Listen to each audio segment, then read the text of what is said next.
سەردانی شاندی حکوومەتی هەرێمی کوردستان بۆ بەغداد جێبایەغی ڕۆژنامە عەرەبیەکانە و لە ژمارەی ئەمڕۆی زۆرینەی ڕۆژنامەکاندا باسی کراوە. بابەتێکی دیکە کە باسکراوە نامەی مەسرور بارزانی سەرۆکوەزیرانی هەرێمی کوردستانە بۆ جۆ بایدن سەرۆکی ئەمریکا. ئەم بابەتە یەکەم جار ماڵپەڕی ئەلمۆنیتەر بڵاوی کردەوە.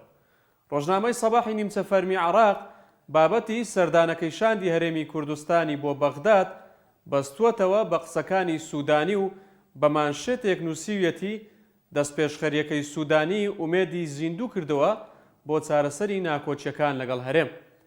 ڕۆژنامەی سەباح ئاماژەی بە چاوپێکەوتنێکی 2 ڕۆژ لە مۆبەری سوودانی داوە و وەک دەستپێشخەریەک باسی دەکات. سوودانی لە چاوپێکەوتنەکەدا گوتوویەتی بابەتی موچە شایستەیەکی نیشتیمانی و ئەخلاقیە بەرامبەر هاوڵاتیانمان لە کوردستان. لە بودجەدا باسی موچە نەکراوە، باسی پشتی هەرێم کراوە. ئێمە ناتوانین لە یاسا لا بدەین، بەڵام لە دەسەڵاتمانە خەرج و سلفە بدەین. سەباح دەڵێت دوا بە دوای ئەم دەستپێشخەریە مەسرور بارزانی بڕیاری داوە سەردانی بەغداد بکات بۆ چارەسەری ئاشتیانەی کێشەکان. هاوکات ڕۆژنامەی شەرقول ئەوسەد بابەتی سەردانەکە و نامەکەی مەسرور بارزانی بۆ بایدن پێکەوە بەستوەتەوە و لە مانشێتێکدا نووسیویەتی دوای ڕۆژێک لە هاواری هاوکاری بۆ بایدن مەسرور بارزانی دەچێتە بەغداد. ڕۆژنامەکە باسی ئەوەی کردووە سەردانی شاندەکە دوای ناکۆچی توند و تۆمەتگۆڕینەوەی نێوان هەولێر و بەغدادا لەسەر کەرکووک و بودجە.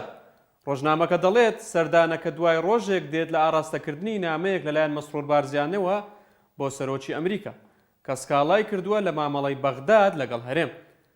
سیاسەتی عێراق کە ناوی ئاشکرا نەکراوە بە شەرقول ئەوسەتی گوتووە ئەم نامەیە لە کاتێکی گونجاودا نەبوو.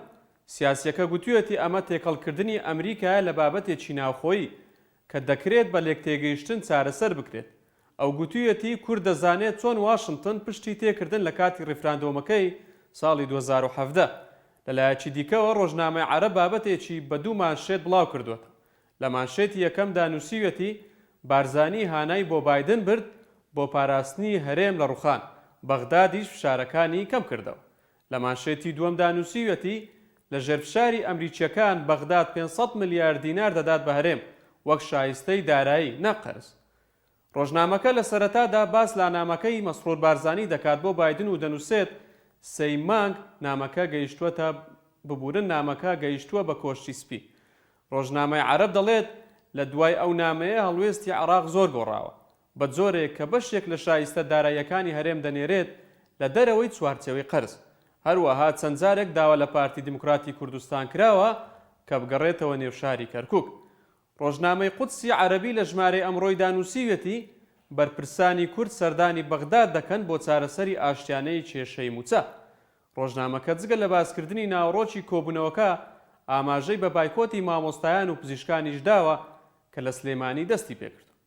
ڕۆژنامەکە لە مانشێتێکی دیکەدا نووسیویەتی مەسرور بارزانی داوای لە ئەمریکا کردووە دەستێوەردان بکات بۆ چارەسەری ناکۆچیەکانی نێوان هەولێر و بەغداد.